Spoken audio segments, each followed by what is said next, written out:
Five Nights at Freddy's Secret of the Mimic is the latest entry into the FNAF series and overall has been received pretty well so far, an 8 on the user ratings on IGN as of right now.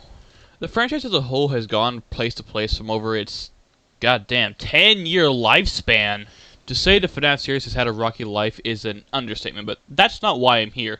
I'm more so on the topic of why I personally the current stories and games for the series. They kind of suck. Okay. Now, you might ask on why I say that.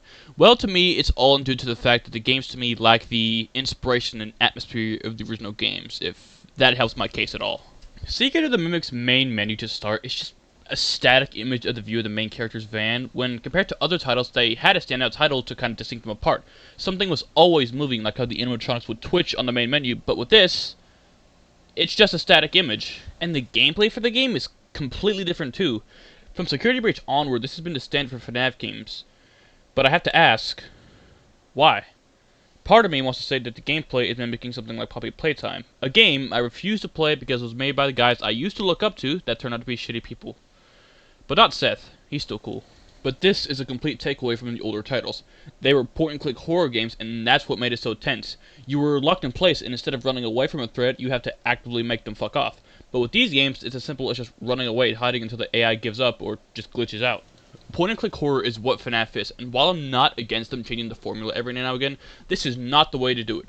For a formula change, look at Sister Location, where you were constantly moving from place to place, but it still has the point-and-click elements in it to keep you on your toes. I mean, imagine going through Funtime Auditorium in a fully 3D sequence like the current games. It wouldn't be as tense or stress-inducing as before. And on the topic of tense, the jump scares aren't the same anymore. The reason why they were scary before is because you wouldn't know they were coming. There isn't any intense music to back it up, and when you hear it, you know it's going to happen. But when before, the ambience is all you had along with you pressing buttons or doing simple tasks. And the ambience is what sold it in general because of the fact that it's eerie. The way to have good horror is to have subtle suspense. Don't be in your face about the horror until the delivery is right. Say that the player knows there is an active threat but is unsure of where it is or if it's even near in the first place. So you start feeling that overwhelming sense of dread until you reach the peak, which is the jump scare. You know it's going to happen, just not sure of when. But with the newer games, the music and the way they move is so boring that maybe I might jump a bit, but I wouldn't scream like I would before.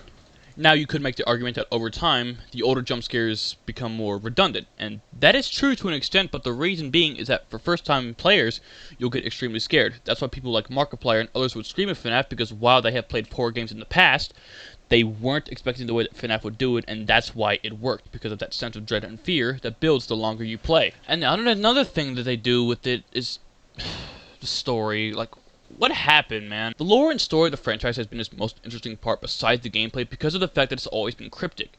You get some reason on why you were there and some bits and pieces to add to the overall story, but that's all you got. There isn't a reason for characters to lore dump on you for exposition. You had to put the pieces together to come out to that grand conclusion. That's why I say games like Doom or Half-Life thrive. And while they are different genres from FNAF, they do still have that environmental storytelling without directly telling you the story until you come up with your own conclusion before giving you the exact reason on why everything happened. Take in the chapter We Got Hostiles from Half-Life. The military is expected to rescue the Black Mesa staff, but it is actually there to cover it up. But you, Gordon Freeman, don't know this since this is your first interaction with them, which after you fight them, you begin to ponder before coming to the conclusion, and then the game will tell you that, which is why it works, letting you come up with what you think is the reason behind everything before giving you the real context. You know, maybe I'll do a Half-Life retrospective. Maybe if you guys want to see it, just tell me. But back to the point is that this is how FNAF's earlier entries worked with the story and why the modern games miss. And back to the writing standpoint, why does William Afton always come back? No pun intended. I get that's what he says, but we know that Afton has been dead since the events of Pizzeria Simulator, so why in God's name did he come back in Security Breach? I have no idea. And then you just have everything with Vanny, and she's just weird. But there's a lot of porn made of her, so I think overall the series in general has just been down since Scott Cawthon left as lead developer, but maybe things will be looking up for the series with a potentially new point-and-click title and the second movie releasing this Christmas. I don't think Steel Wool is a bad company. The quality of these games can't be underappreciated. It's the simple fact that these don't function good as FNAF games. If this was Garten, Banban, or Poppy Playtime, then it would make more sense since that's what the gameplay loop of those is built to be. God, I can't believe I made a Garten, Banban joke. Goes to show how low I can go when writing these scripts sometimes. Jeez. And what's the deal with the new themes of FNAF now being in the future?